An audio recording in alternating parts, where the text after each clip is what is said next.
پارت دوم دوره تربیت مشاور و موضوع صحبت ما راجع به انتخاب رشته دبیرستان هست، یعنی انتخاب رشته 9 به 10. بچه‌ها، یکی از بزرگترین چالش ها و خلأ هایی که توی سیستم آموزشی ایران وجود داره بحث انتخاب رشته دبیرستان هست، انتخاب رشته 9 به 10 که عواقب خیلی سنگینی رو هم برای سیستم آموزشی و برای جامعه و برای افراد در پی داره. مشکلات تحصیلی، مشکلات اجتماعی و خیلی از موارد دیگه میتونه منشأش از همین نقطه شکل بگیره، از انتخاب رشته دبیرستان.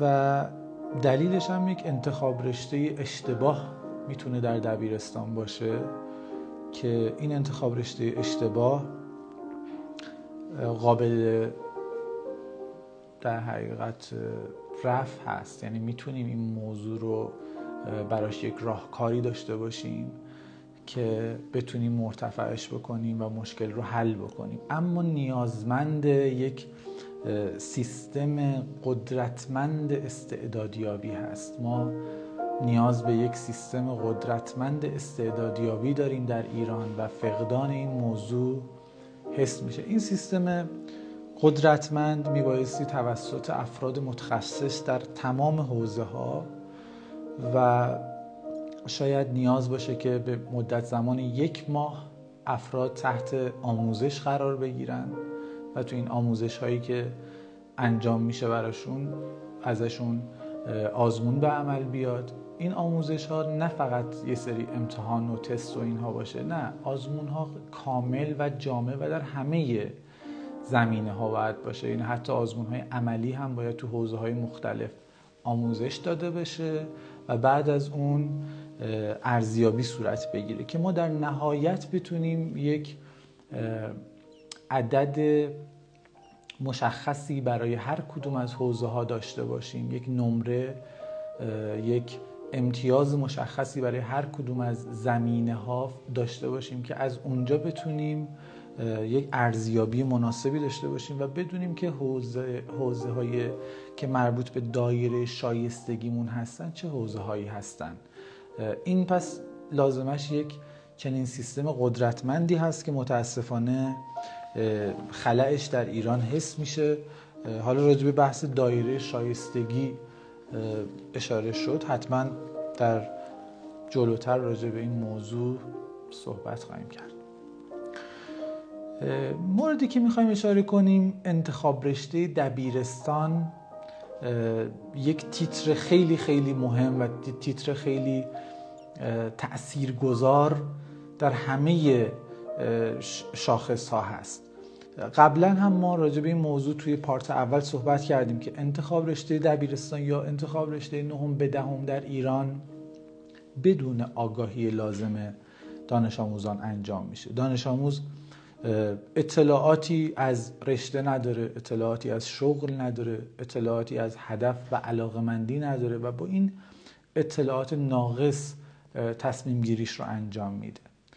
اکثر خانواده ها هم ممکنه سعی کنن که نظر خودشون رو به داوطلب تحمیل بکنن که شما از نظر ما این رشته برای شما مناسب تر هست و شما این رشته رو انتخاب بکنید، که خب معمولاً این الغاء نظر اولیا نه اینکه یک دفعه‌ای بخوان تصمیم بگیرن، همون در طول مسیر که نشون میدن که چه رشته‌ای رشته خوبیه و چه رشته بدی هستش از نظر اونها، این یک ذهنیتی رو در خود داوطلب القا میکنه که این القاء این ذهنیت به مرور میتونه تأثیر داشته باشه روی نگرش داوطلب و داوطلب ناخودآگاه در ضمیر ناخودآگاهش این موضوع شکل بگیره و بر اساس اون بتونه رفتار بکنه. مثلا کسی که از ابتدا ما بهش میگیم که فقط پزشکی رشته خوبیه، فقط دندون پزشکی رشته خوبیه، از ابتدا همش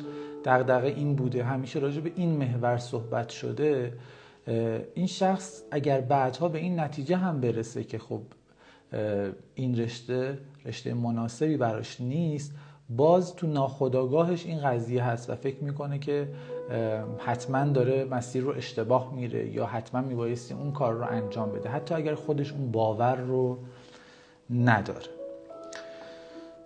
طبق صحبت‌هایی که توی لایو گذشته انجام دادیم اشاره کردیم که خود مدرسه هم این مشکل رو داره و تحت آزمون‌ها و تست‌های متعددی داوطلب رو قرار میده و بعد به داوطلب میگه که شما میبایستی فارغ از این که نتیجه و پیشنهاد ما چی بوده، شما باید در رشته‌ای وارد مدرسه بشید که در اون رشته عملاً ظرفیت خالی در محدوده محل سکونتتون وجود داره.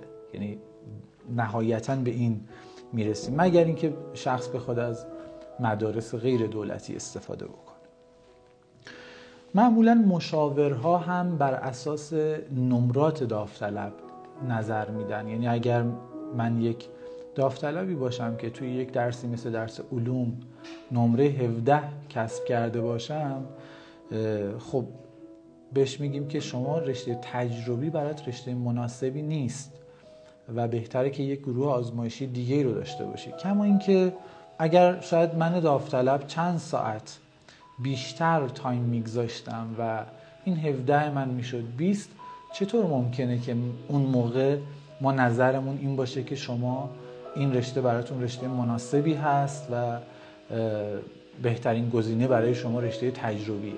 پس به نظر من بحث نمره معیار اصلی نیست و اگر من توی یک درسی نمره کمی گرفتم یا نمره متوسطی گرفتم یا نمره تاپی نگرفتم، دلایل متفاوتی میتونه داشته باشه. میتونه مربوط به این باشه که زمان کافی اختصاص ندادم، میتونه مربوط به این باشه که منبع مناسبی برای اون درس استفاده نکردم، میتونه مربوط به این باشه که با معلم خودم با نحوه تدریسش نتونستم ارتباط خوبی برقرار بکنم، میتونه مربوط باشه به این موضوع که روش مطالعه من در اون درس روش مطالعه غلطی بوده، میتونه مربوط به این باشه که من برنامه‌ریزی درستی برای اون درس نداشتم که کی مرور کنم، کی پیشروی کنم، کی جمع‌بندی کنم، کی رفع اشکال انجام بدم و الگوی حرکتی مناسبی نبوده و قطعاً ترکیبی از همه اینها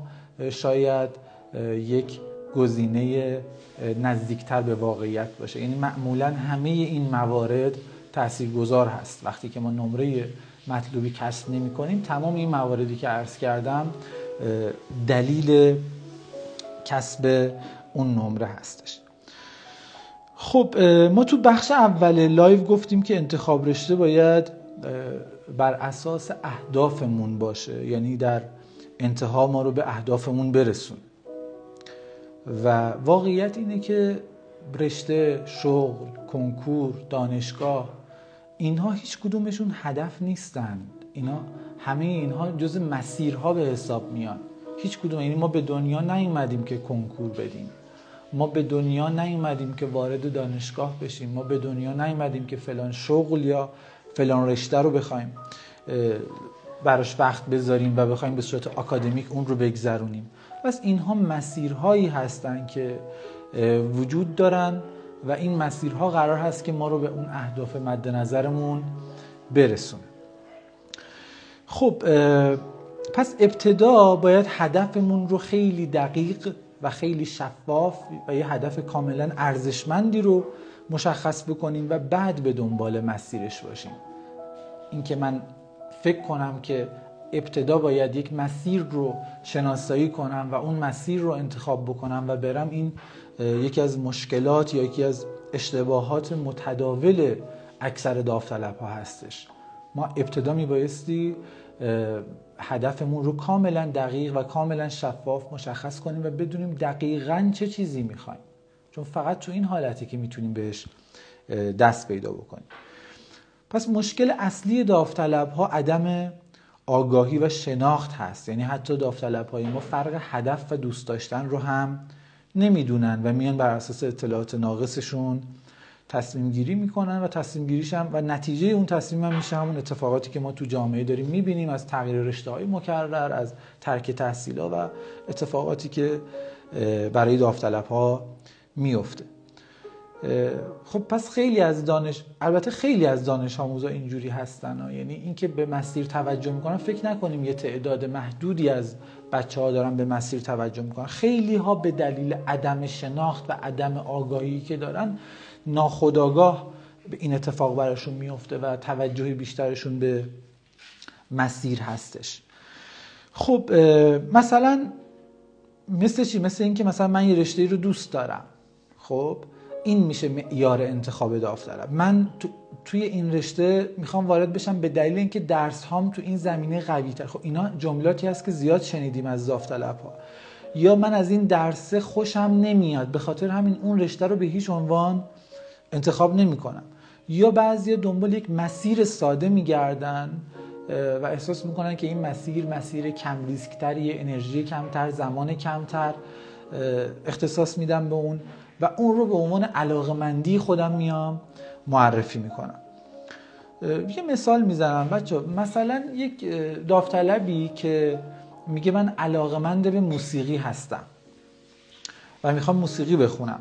فرض کنیم که بخواد بره این داوطلب وارد هنرستان بشه و چند سال هم توی هنرستان موسیقی بخونه و بعدم نهایتا وارد یک دانشگاهی بشه و یک مدرک کاردانی بگیره، ولی بعداً متوجه بشه که آره دوست داشتم موسیقی رو، ولی این موسیقی که من رفتم توی دانشگاه یاد گرفتم یا توی مدرسه آموزش دیدم در این حد که خودم لذت ببرم و اطرافیانم لذت ببرن در همین حد هست. نمیتونم به عنوان یک شغل، نمیتونم به عنوان یک بیزنس، نمیتونم به عنوان یک منبع درآمد بهش نگاه بکنم. اون موقع است که من باید بیام یک عمر اونطوری که دوست ندارم زندگی بکنم.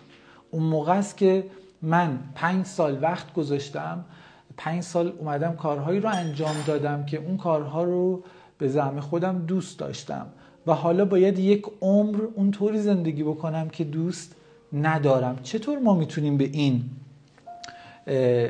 قضیه توجه نکنیم و فکر کنیم که خب ما داریم بر اساس علاقمندی تصمیم گیری میکنیم و این علاقمندی داوطلب هستش؟ نه، این علاقمندی نیست، این یک دوست داشتن گذرا هست و جز علاقمندی های گذرا به حساب میاد و ممکنه من در یک آن به 5 تا فیلد 10 تا فیلد علاقه داشته باشم. دلیلی نمیشه که تحصیلات آکادمیک و دانشگاهی خودم رو بخوام در این حوزه بگذرونم. پس بحث آکادمیک و بحث رشته و شغل و هدف و اینها داستانش متفاوته با اینکه من چی رو دوست دارم. من به ورزش علاقه‌مندم، من به موسیقی علاقه‌مندم، من به کارهای فنی علاقه‌مندم، من به یه سری امور دیگه علاقه‌مندم. خب دلیل نمیشه که ما اگر به موضوعی در حقیقت علاقه‌مند هستیم اون رو به عنوان شغل خودمون در نظر بگیریم و بر اون اساس بریم جلو. واقعا چه کسی حاضر هست اگر این موضوع براش شفاف بشه، چه کسی حاضر هست 5 سال کارهایی که دوست داره انجام بده و مثلا 95 سال اونطوری که دوست نداره زندگی بکنه؟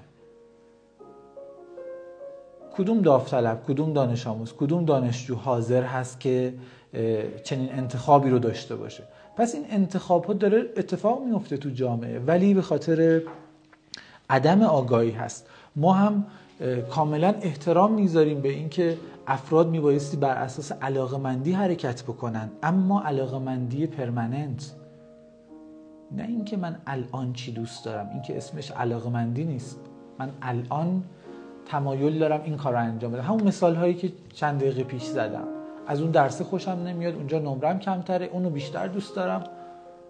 خب دلیل نداره. شما میتونید توی خارج از محیط آکادمیک به سایر حوزه‌های علاقه‌مندیتون بپردازید. نه اینکه حتما اگر من یه چیزی رو دوست دارم همه رو مجاب بکنم که من میخوام وارد این زمینه بشم به دلیل اینکه این زمینه مورد علاقه من هست و تحصیلات آکادمیکم، شغلم رو میخوام در همین زمینه داشته باشن.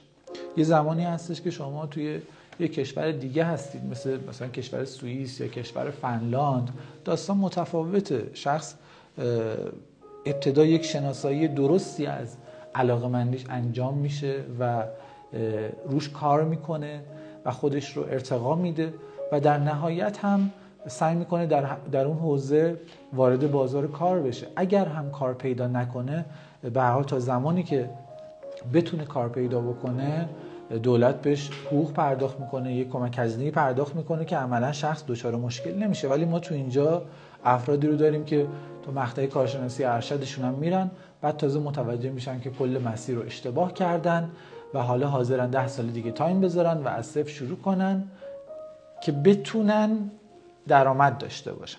یعنی متوجه میشن بعد از یک زمان، انرژی و هزینه زیاد و اون جوونی که میذارن، تازه متوجه میشن که نمیتونن یک شغلی و یک جایگاهی داشته باشن، نمیتونن رضایت داشته باشن از وضعیتشون.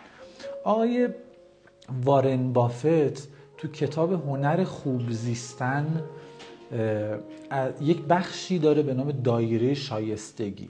خود من این کتاب رو به صورت صوتی گوش کردم، کتاب هنر خوب زیستن رو با صدای عادل فردوسی پور گوش کردم و خیلی کتاب فوق‌العاده‌ای بود. به همه شما هم پیشنهاد میکنم که این کتاب رو حتما، حالا چه به صورت صوتی چه به صورت فیزیکی، کتاب رو تهیه بکنید و مطالعه کنید. تمام بخش‌هاش تاثیرگذار هست. من بارها تاکید کردم که تأثیر این کتاب و عمق این کتاب به حدی هست که خروجیش برابری میکنه با خوندن 50 تا کتاب. و شما هر بخش کوتاهی که از این کتاب رو میخونید متوجه میشید که این میتونه چکیده 10 تا کتاب باشه، چکیده 5 تا کتاب باشه که به بهترین شکل ممکن و با بهترین مثال ممکن اون رو توضیح دادن. پس حالا در مورد دایره شایستگی، ما اگر بخوایم یک تعبیری که خودمون استفاده می‌کردیم به جای کلمه دایره شایستگی معادلش رو بخوایم بگیم، نقاط قوت هست. ما همیشه توجه و تمرکزمون روی نقاط قوت بوده. به داوطلب‌ها، به دانشجوها، به دانش آموزها همیشه گفتیم که روی نقاط قوت، چه در مورد مطالعه کردنشون روی این قضیه تمرکز داریم که به نقاط قوتتون بیشتر توجه کنید، و چه در زمانی که شخصی میخواد یک رشته‌ای رو انتخاب بکنه، میگیم اگر تو یک زمینه شما نسبت به بقیه قوی‌تر هستی، یه سر و گردن بالاتر هستی، اون گزینه برای شما گزینه مناسب‌تری هست و دایره شایستگی شما توی اون حوزه هستش. خب ببینید، انتخاب رشته به 2 بخش میتونه تقسیم بشه. انتخاب رشته دبیرستان، یکی رشته هایی هستند که نیاز به نبوغ دارن و مثل رشته های علوم انسانی، مثل رشته های علوم ریاضی، مثل رشته های علوم پایه، این رشته هستن که نیاز به نبوغ دارن که من بتونم یک موفقیت بزرگی توی این رشته ها کسب بکنم. و اگر هم نخوام دنبال موفقیت بزرگ هم نباشم، باز هم توی این رشته ها باید یک بخشی رو پیدا بکنم، حتی یک بخش محدودی رو پیدا بکنم، یک بخشی که خیلی گستردگی خیلی زیادی هم نداشته باشه، ولی باز در دایره شایستگیم باشه که من بتونم توی اون زمینه اموراتم رو بگذرونم و یک شغل معمولی برای خودم داشته باشم.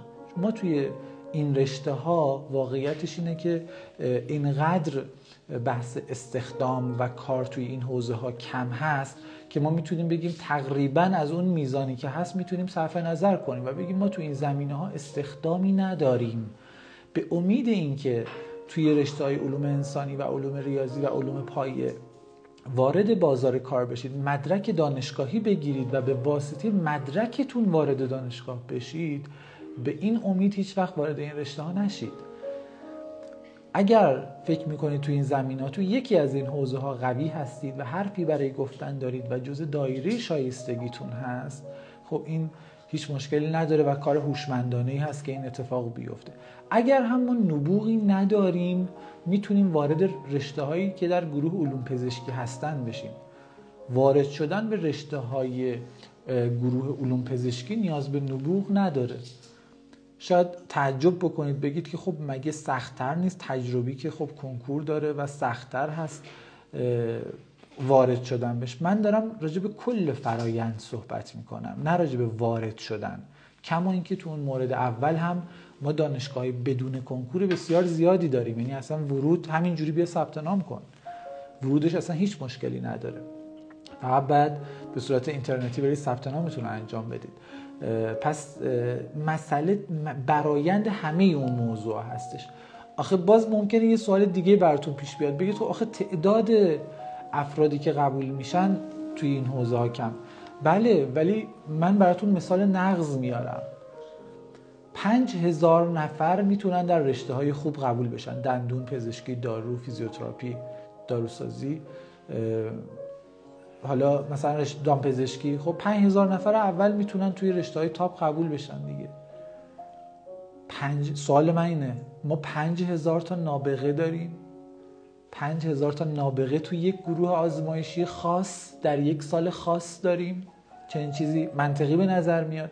پس اینها نابغه نیستن، اینها 5000 ممکنه توی این 5000 نفر 5 نفر به واسطه نبوغشون پذیرفته بشن، بقیهشون نابغه نیستن. حالا تو ایران بحث کنکور رو داریم و افرادی هم که دوست داشته باشن نبوغ نداشته باشن که تو رشته‌های فنی و انسانی و اینها بخوان ورود بکنن و توش خلاقیت داشته باشن، حرفی برای گفتن داشته باشن و از بقیه قوی تر باشن توی اون حوزه ها، میتونن اصلا اون تحصیل رو مجبور نیستن در ایران انجام بدن. بحث علوم پزشکی در ایران با کنکور انجام میشه، میتونن برن خارج از کشور اون کار رو انجام بدن، مدرکشون رو بگیرن و برگردن. یه مثال میزنم خدمتتون. فرض کنید که 2 تا داوطلب مراجعه میکنن به شما برای بحث مشاوره. 2 تا داوطلبی که دوست همدیگه هستن، هم کلاسی همدیگه هستن و با همدیگه تصمیم گرفتن که بخوان وارد رشته کامپیوتر بشن. من باید به عنوان مشاور چه سوالی از اینها بپرسم و چه موضوعی اهمیت داره؟ آیا صرف این که بچه‌ها میگن ما علاقه‌مند به کامپیوتر هستیم کفایت میکنه؟ الان هر 2 تا دوستمون به ما اگر به ما بگن که هر دو جفتمون علاقه‌مندیم، خیلی دوست داریم به کامپیوتر، با کامپیوتر، لپتاپ، موبایل خیلی اوکی هستیم، راحت هستیم باش، آیا این کفایت میکنه برای اینکه یک نفر بخواد حوزه کامپیوتر رو انتخاب بکنه برای تحصیل خودش؟ قطعا نه. ببینید ممکنه یک نفر از این بچه‌ها رفته باشه کلاس کامپیوتر، رفته باشه 4 تا کتاب خونده باشه، 2 تا زبان برنامه‌نویسی یاد گرفته باشه، 2 تا سایت درست کرده باشه، اپلیکیشن درست کرده باشه، کارهای این تیپی انجام داده باشه. خب اون شخص که این کارها رو انجام داده، همین الان در همین نقطه‌ای که شما در کنار شما قرار گرفته، همین الان یه سر و گردن بالاتر از بقیه است. همین الان اطلاعاتش از کسی که لیسانس داره در مهندسی کامپیوتر، نرم افزار یا سخت افزار، اطلاعات بیشتری داره. پس این میتونه جزء دایره شایستگیش باشه، میتونه جزء نقاط قوتش باشه و جزء زمینه‌هایی باشه که حالا اگر من وارد دانشگاه هم بشم، وقت بذارم، انرژی بذارم، تئوری ها رو هم به صورت تکمیلی تر یاد بگیرم، بعد که فارغ التحصیل میشم قطعا میتونم خیلی موفق تر هم باشم. ولی اون دوستش که باهاش اومده و میگه من فقط نه زبان انگلیسی بلد نیستم، زبان برنامه‌نویسی بلد نیستم، هیچ کلاسی هم نرفتم، دوستم میخواد بره، منم دوست دارم، منم به این رشته علاقه‌مندم، من از کامپیوتر خوشم میاد، این کفایت نمیکنه. باید تو این زمینه باهوش باشیم و بدونیم که افراد اگر تو یک حوزه قوی تر از بقیه هستن، با توجه به دلایلی که چند دقیقه پیش عرض کردم که ما به دنبال این نیستیم که مدرکی بگیریم و استخدامی وجود نداره، پس افراد باید یه سر و گردن بالاتر باشن نسبت به سایرین. بر اساس اینکه من یه سر و گردن بالاتر هستم، برای من امکان موفقیت خیلی میتونه فراهم‌تر باشه و مسیرم هموارتر خواهد بود. پس توی این انتخاب ها میبایستی یک راهنمایی خیلی هوشمندانه انجام بدیم. و افراد میبایستی کار کرده باشن یا در اون زمینه مطالعه کرده باشن. حالا شاید این سوال براتون پیش بیاد که خب افراد از کجا بفهمن که دایره شایستگیشون چه چیزی هست؟ من میگم یا باید به صورت تئوری مطالعه کرده باشن یا باید به صورت عملی انجام داده باشن و همچنین از نظری که اطرافیان راجع به من دارن، راجع به نقاط قوت من دارن میتونن استفاده کنن. خود شخص میتونه این نتیجه رو بگیره که من مثلا در این حوزه قویم، من مدیر خیلی خوبی هستم، من تونستم توی مدرسه کارهای مدیریتی رو به من میسپرن، تو گروه‌های ورزشی به من میسپرن، تو کارهای مثلا فرهنگی به من میسپرن، کارهای مدیریتی این تیپی رو انجام، یعنی ویژگی‌های یک مدیر قوی رو دارم، قدرت انتقال خوبی دارم، روابط عمومی خیلی خوبی دارم، تاثیرپذیری کلامی خیلی خوبی دارم، من رو به عنوان یک لیدر، به عنوان یک رهبر میپذیرن افراد. اوکی، این هم میتونه یکی از شاخص‌ها باشه که یه شخصی مدیر. قرار نیست که ما مدیریت یک کارخونه رو به یک نفر بدیم که متوجه بشیم که اون شخص آیا مدیر قوی هست یا خیر. قرار نیست که شما مدیر یک کارخونه باشی که متوجه بشی که من رشته مدیریت برای من رشته خوبی هست یا رشته خوبی نیست.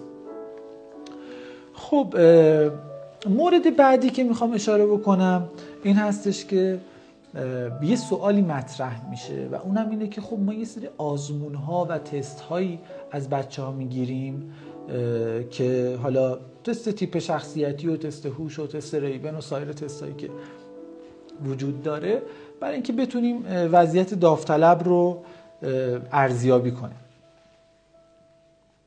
به نظر شما، من این سوال رو میپرسم از شما، به نظر شما این معیارها یا این سنجش هایی که صورت میگیره سنجش های درستی هست؟ میتونیم اکتفا بکنیم به این قضیه و بر اساس اون بخوایم بگیم بچه‌ها شما انتخاب رشته دبیرستانتون رو بیایید بر این اساس انجام بدید؟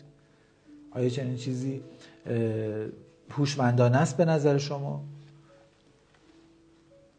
من نظرم این هستش که به هیچ عنوان این آزمون ها و تست هایی که گرفته میشه، حالا چه مدرسه بگیره چه خودم برم توی یک مرکز مشاوره این کار رو انجام بدم،